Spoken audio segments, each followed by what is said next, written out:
एक तरफ छत्तीसगढ़ सरकार पत्रकार सुरक्षा की बात करते नहीं थकता, वहीं दूसरी ओर कांग्रेस के ही नेता सरेआम पत्रकार को गाली गलौज करते, सरेआम पिटाई करते नजर आए।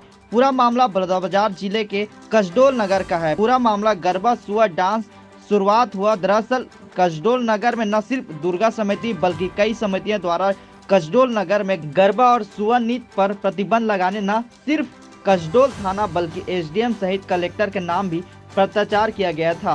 बस दुर्गा समिति एवं महिला समिति एवं सुहा समिति जितने भी समिति हैं उन समितियों के द्वारा बैठक आहूत किया गया था कि यहाँ गरबा एक लाइन से नहीं होना है, जिसके चलते बीते दिवस हमारे नगर पंचायत में 4 तारीख को परिषद का बैठक हुआ था और पूरा जितने भी जन हैं नगर वासियों की बात को मैं अपने परिषद में रखने पर हमारे उपाध्यक्ष महोदय द्वारा कहा गया कि मैं अपने ज़मीन को दे रहा हूं और कौन क्या करेगा कहकर टेबक ठोकर बोला गया।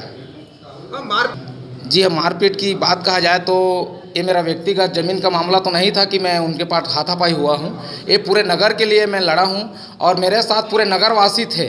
नगरवासियों ने साइन किया, नगरवासियों का पूरा समर्थन था कि और ये गरबा नहीं होना चाहिए। उसी को लेकर मैंने अपनी बात रखी, लेकिन पर्टिकुलर मेरे को ही टारगेट लेकर उक्त कार्य उनके द्वारा किया गया।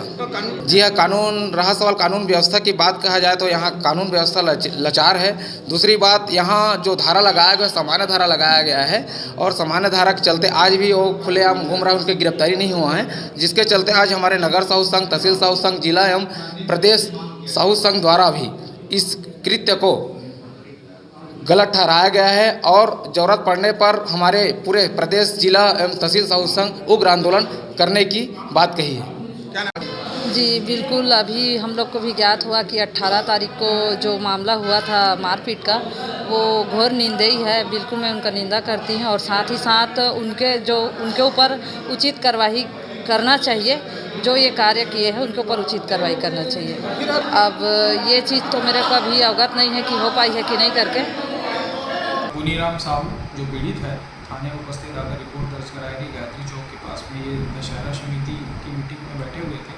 इसी दौरान ऋतिक मिश्रा के द्वारा इसे मारवान गाली गलौज करते हुए मारपीट किए हैं, जिस संबंध में थाना कसडोल में अपराध पंजीबद्ध कराया गया है। सर, किन धाराओं के तहत कार्रवाई की गई है?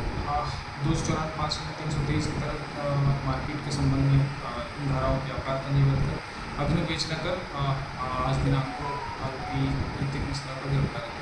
हाँ जी, चूँकि जांच में इस तरह से जो शिकायत होती है, अपराध पंजीबद्ध होता है, उस पर बिना भेदभाव के जांच करने में समय लगता है, क्योंकि सीसीटीवी फुटेज कलेक्ट करने में उनको समय लगा है। इस कारण से थैंक यू।